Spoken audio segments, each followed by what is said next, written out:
Hi again, everyone. I'm Ollie Matthews. This is Societal Narcissism. This video is sponsored by contribution from Elijah. But before I get to Elijah's video, please go to the description box, click on the Rumble link. Please watch the video over on Rumble as I'm still monetized over there. Here's Elijah's story. Good evening, Ollie. Please read and give your uncut thoughts on this low-key story from New Hampshire involving a mother getting away with child abuse. This story needs a national audience because there are sick people out there, and they sometimes sit in judges' seats. The story is attached. Donation is incoming in a few minutes. Thanks again for telling it like it is, and have a good one, Elijah. So, on to the story. Webster mom who set house on fire and burning her children escapes psych hospital time. How about prison?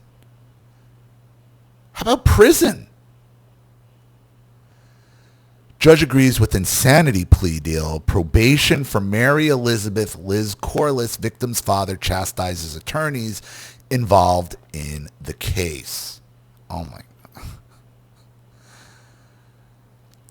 Concord, New Hampshire, a woman who set her parents' home in Webster on fire while entrapping her children inside walked out of a Merrimack County Superior Court on Monday without jail time or a psychiatric hospital stay after pleading not guilty because of reason of insanity. If she's insane, how does she not go to a psych ward? Not only is she insane, she's criminally insane. Oh my God. Tell me more about the fucking patriarchy again.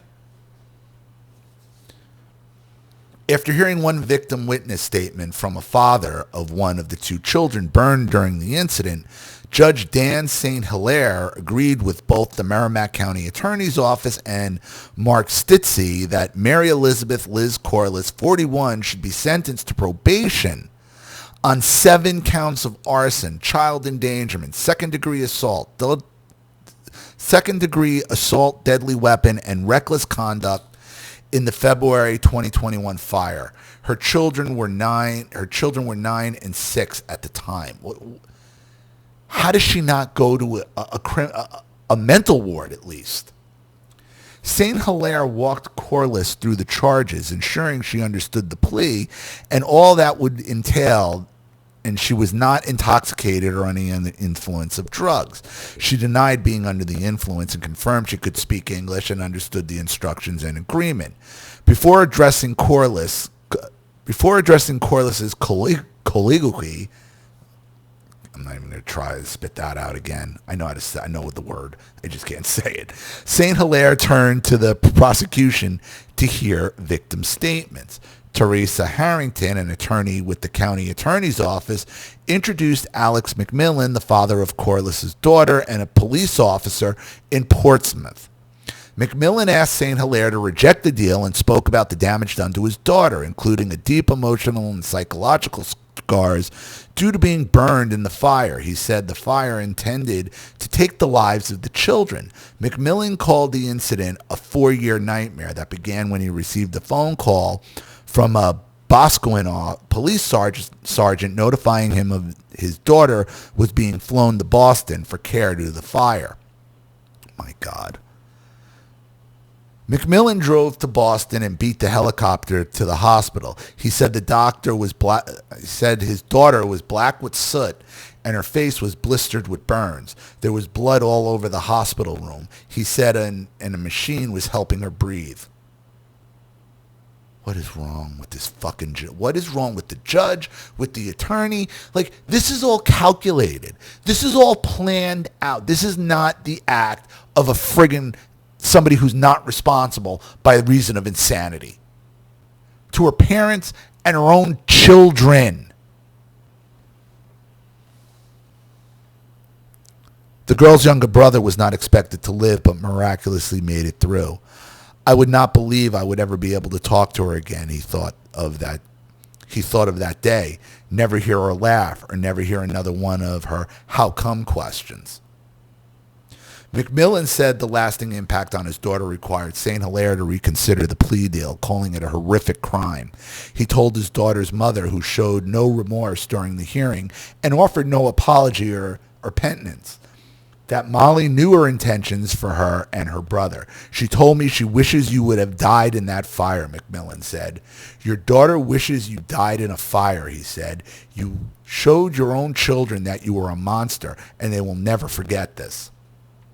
McMillan also criticized County Attorney Paul Halverson, Harrington, and Sarah Rogers, who's no longer with the office, calling them a disgrace to the criminal justice system, saying the county attorney's office had disrespected my family and threatened to decertify me as a police officer as he tried to fight for justice for his daughter.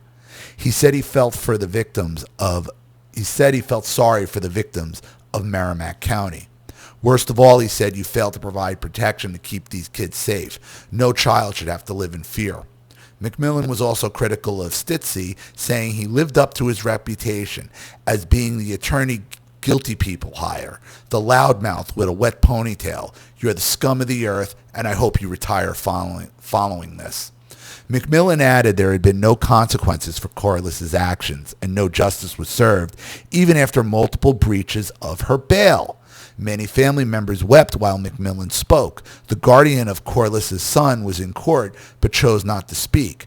Concord firefighters involved in putting out the blaze and rescuing the children were in attendance, along with members of the Boscawen Police Department and New Hampshire Fire Marshal's Office to support the victims. Harrington said many jurisdictions were involved in the large and concerted effort in Webster that day, as well as the Concord Hospital and the Shriners Burn Unit. She said many first responders suffered from stress after the incident and were concerned about the health of the children. She said it vividly stood out to some of them as one of the worst experiences of their professional lives. It was a miracle these two children survived the fire, Harrington said.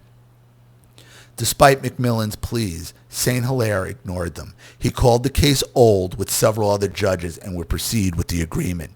The evidence, statements at the time of the incident, and viewpoints of the medical professionals involved in analyzing Corliss presented in jury would have yielded the same conclusion, St. Hilaire said.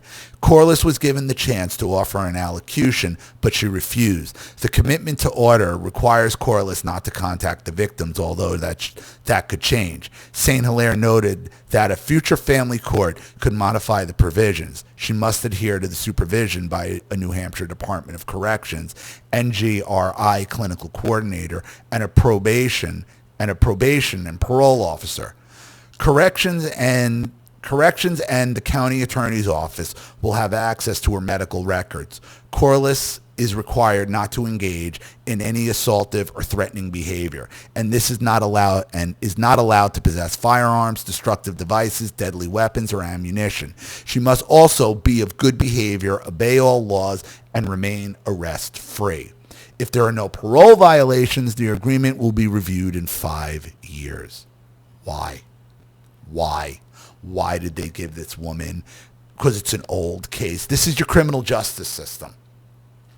This is your criminal justice system. So, my God, what a friggin' nightmare. What an absolute friggin' nightmare. And the other video I did like this, the cop was part of protecting the boomer. This is a cop. You know what? New Hampshire, they don't like cops up there. They don't like government. Anything to stick it to they're going to do it. They're going to do it.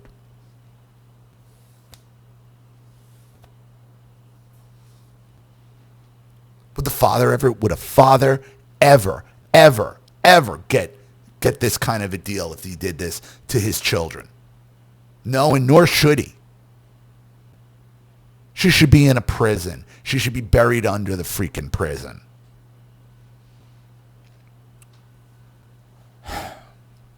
This needs to be brought. And you know what? The Deputy Attorney General for civil rights in this country, Harmeet Dillon, we follow each other. She follows me. She likes a good portion of my tweets. Not a lot, not all of them, not even a majority of them, but enough. She likes my tweets. She's retweeted me. If this isn't a case where the Federal Civil Rights Division needs to step in, there isn't one. There isn't one. This is the exact type of case where these states let these people off, where federal civil rights, because it's still, she violated her children's federal civil rights.